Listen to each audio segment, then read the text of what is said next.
ማርቆስ ማን ነው? ማርቆስ እንዴት ዮሐንስ ሊሆን ቻለ? የሚል በጣም አወዛጋቢ ጥያቄዎች አሉ።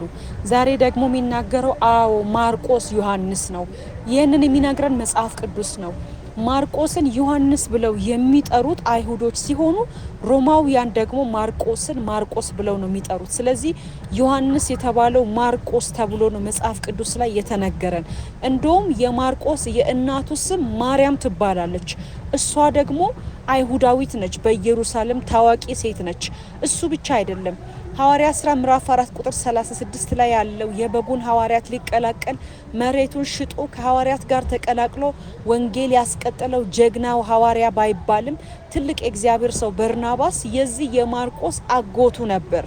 መጽሐፍን እንድጽፍ ካደረገኝ ወይም ደግሞ የመጀመሪያውን እትም እንዲያዘጋጅ የረዳኝን እግዚአብሔርን እያመሰገንኩ አንዱ ከእግዚአብሔር ጋራ ከመንፈሱ ጋራ ካለኝ ቆይታዬ አንዱ መዝዤ ያወጣሁት አንድ የቃሉ ቅናት የበላኝ የቤቱ ቅናት የበላኝ አንዱ ሀሳብ ነው። እሱ ምንድነው ከተባለ የመጀመሪያው የእግዚአብሔርን ቃል ጤናማ ባልሆነ መንገድ ትራንስሌት ማድረግ መተርጎም። ለምሳሌ ጤነኛ አገልጋይ ወይም ሰባኪ የሆነ ብሉይ ኪዳንንና አዲስ ኪዳንን ጥንቅቅ አድርጎ ሊያውቅ ይችላል። ነገር ግን ባወቀውና በተረዳው ልክ በቀጥታ ለታዳሚው ወይም ደግሞ ለኮንግሪጌሽኑ በቀጥታ ሊያስተላልፍ አይችልም። ብዙ ጊዜ ህዝቡን አትራክት ማድረግ የሚችል ከቃሉ ኮንሰፕት ውጪ የሆነ ቃሉ ሊል ያላሰበውን የእግዚአብሔር ቃል ያልሆነውን ሀሳብ በመጨመር በብዙና በስፋት ነው ለብዙ ህዝብ ሲነገር የተቆየው። ይህ ጉዳይ ደግሞ ለብዙ አመት ሲቆጨኝ ኖሯል። ሰዎች እግዚአብሔርን ቃል በጥልቀት ሲያውቁ ነው ለውጥ የሚመጣው። ስለዚህ ሪቫይቫል ኢትስ ለውጥ ነው እኮ ሌላ ቋንቋ አይደለም፣ ለውጥ ነው። ለውጥ የሚመጣው ቃሉን በጥልቀት ከማወቅ ይጀምራል፣ ከማንበብ።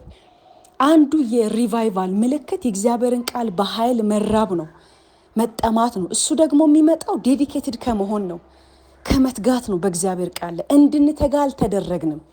ለምሳሌ 99% ክርስቲያኖች ናቸው ተብሎ በኢትዮጵያ ውስጥ ከሚጠቀስባቸው አንዱ ደቡባማ አካባቢ ነው። ደቡብ ላይ ደግሞ በጣም አሁን ላይ የወጡ ያሉ አገልጋዮችም ሆኑ ትውልድ በሚያስደነግጥ ሁኔታ ጥራዝ ነጠቅ ጥቅስ ሲያዙ ከቃሉ ይልቅ በኢሞሽን የተገነባ እውቀት አልባ ሙቀት የተሸከሙ ሰዎች ይበዛሉ። ያን በሚያይበት ጊዜ ፈራለሁ። እንደ ቆይታችን ኢፌክቲቭ አልሆንም።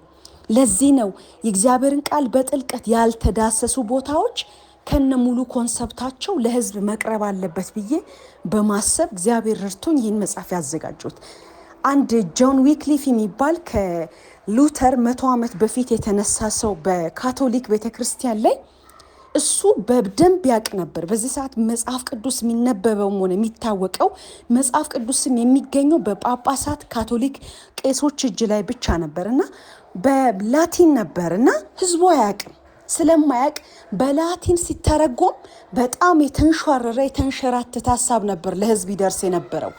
አንዱ ልቡ ከተለወጠ በኋላ ማድረግ የፈለገው የላቲንን ቋንቋ ወደ እንግሊዝኛ ትራንስሌት ማድረግ።